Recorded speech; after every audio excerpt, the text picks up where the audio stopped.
dominating. I mean, a tale of two halves yet again, though. It was that third quarter that made all the difference. They came out of the locker room at halftime, and it was a different story in the third and fourth. It's like they kicked it in another gear. It's just the experience, and you can now see how experienced this team is. Yes, Kyrie hasn't played or didn't play last year in Love, but at the same time, the tone that's been set by LeBron is at such a high level. I think it's just right now, it's just a higher level than any of the players for the Raptors that can handle at this moment. It was, and I thought they came out in the second half. Cleveland just basically focused, and I give a lot of credit to T. Lue having an adjustment, going in and say, hey, we have to take care of business. I like Toronto. I predicted it by halftime it should be close, but let's go that third quarter, that first 5 minutes. Cleveland came out and dominated defensively, and you can see the frustration from the Toronto Raptors. Well, it did stay close through those first two quarters, but in the last 3 minutes and 43 seconds of that second quarter, the Cavs outscored the Raps 16-2. So that run started prior to heading into the locker room, just 2 points from DeMar DeRozan. Where did you see the momentum shift there in that second quarter? Well, what's important, Steve, like experienced team, playoff championship teams, close quarters, close into the half, and I think that's it. San Antonio's been great at it.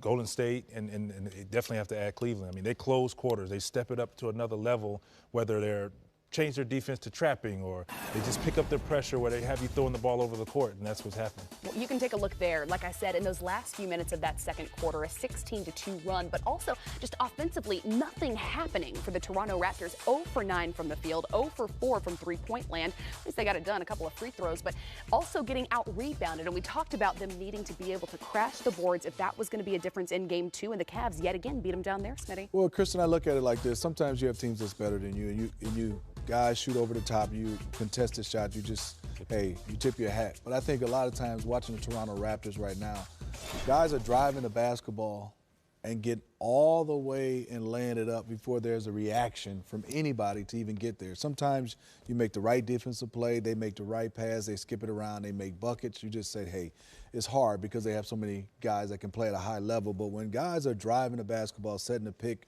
and the screen and roll, and there's nobody reacting, I know they're missing Valanciunas, but you still have defensive principles where if you're there in the right place and they still score, you just say, I understand that they're the team that scored over the top of us. But there's sometimes, Vince, I'm looking where there's nobody there and there's no communication. And then afterwards, you got to sometimes say, my bad, and you get it together. I should be there. Exactly. I'm not saying that your body, if you're not going to block, at least your body should be there to make him think you're going to take a charge or just make another pass. That's all you want is an extra pass and scramble, but there's nothing. And then if you look on the other end, they tried to drive, and they can't even get in the paint.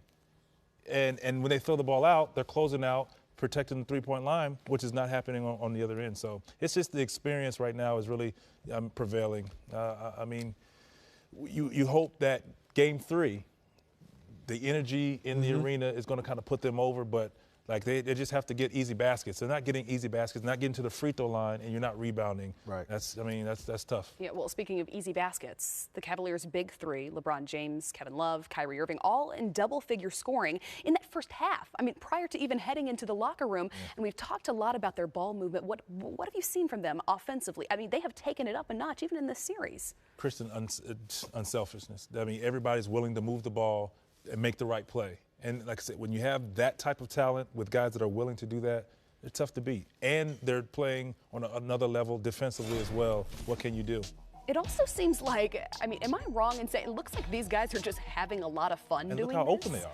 And it is. I mean, it looks like they're just having a blast as they're doing this. And I don't think that I saw that. We didn't see that all of this regular season. And I think certainly not in the playoffs last season. So is that, you think, potentially the difference? That's the play of the game, Kristen. Well, not because of the dunk of LeBron, but Richard Jefferson. Can we look at that again? Can we look at Richard Jefferson again? The way Richard Jefferson. Exactly. Hey.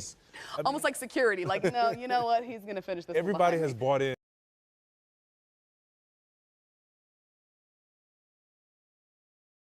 You know what I'm saying? So here, watch this. Watch Richard Don't Jefferson. watch LeBron. Easy, guys. Like, no. Turn around. Yeah, everybody just slow down, let him finish, and now you can take it out. I love that, how he turns around completely. Like,